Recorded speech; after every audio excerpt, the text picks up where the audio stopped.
అంటే సుజనా చౌదరి గారు పార్లమెంట్లో ఒక సీట్లో నిలబడి స్పీకర్ను ఉద్దేశించి అధ్యక్ష అంటం వేరు, అసెంబ్లీలో ఎమ్మెల్యేగా నిలబడి అదే సుజనా చౌదరి గారు అధ్యక్ష అంటం వేరు కదా. అది మంచి అవకాశం కదండి. 12 సంవత్సరాలు అక్కడ చేశాను నేను. ఇక్కడ ఒక 5 సంవత్సరాలు ప్రజలు నాకు అవకాశం కల్పిస్తారని నేను నమ్ముతున్నాను గట్టిగా. ఆ భగవంతుడి ఆశీస్సులతో ప్రజల దీవెనలతో డెఫినెట్గా నేను గెలిచి అసెంబ్లీలో ఎమ్మెల్యేగా డెఫినెట్గా మంచి పర్ఫార్మెన్స్ చేసి రాష్ట్రానికి నా మీద నాకు గట్టి నమ్మకం ఉంది. నన్ను చూసిన గత 15-20 ఏళ్ళ నుంచి చూసిన ప్రజలకు కూడా డెఫినెట్గా అదే నమ్మకం నా మీద ఉందని నాకు నమ్మకం. అంటే మిమ్మల్ని ఎమ్మెల్యేగా పోటీ చేయించడంలో బీజేపీ స్ట్రాటజీ అదంతా. స్ట్రాటజీ అంటే భారతీయ జనతా పార్టీ కొంతమందిని ఎమ్మెల్యేగా పంపాలనుకున్నారు. Yes sir.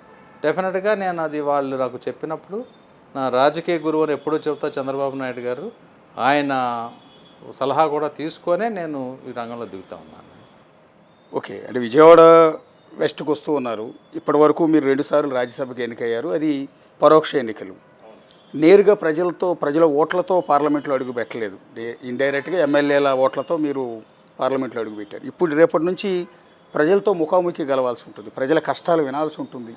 ప్రత్యక్ష ఎన్నికల్లో బరిలో దిగటానికిను పరోక్ష ఎన్నికల్లో గెలవడానికి చాలా తేడా ఉంటుంది. ఎలా ఫేస్ చేయబోతున్నారు రేపటి నుంచి? అది తేడా మాత్రమే, కానీ నేను ఎప్పుడూ కూడా రాజ్యసభలో అడుగు పెట్టినప్పుడు కూడా ప్రజా సేవలోనే ఉన్నాం. ఎవరు వచ్చినా సరే నా డోర్లు ఎప్పుడూ ఓపెన్గానే ఉన్నాయి. ప్రతి ఫోను నేను ఎత్తుతానే ఉన్నాను. అందరితో అనేక సమస్యలు రాష్ట్రం మొత్తం ఒకప్పుడు ఉమ్మడి రాష్ట్రంలో వాళ్ళు చేసేవారు ఇచ్చాను. తర్వాత ఇప్పుడు ప్రజలు డైరెక్ట్గా ఉంటే ఒక పద్ధతి పెట్టి సిస్టమ్ పెట్టి ప్రజల సమస్యని సాల్వ్ చేయడానికే కదా ప్రజాప్రతినిధులు ఉన్నది. కాబట్టి వెస్ట్ నియోజకవర్గానికి మహర్దశ పట్టే విధంగా నేను చేయగలనని నాకు నమ్మకం ఉంది.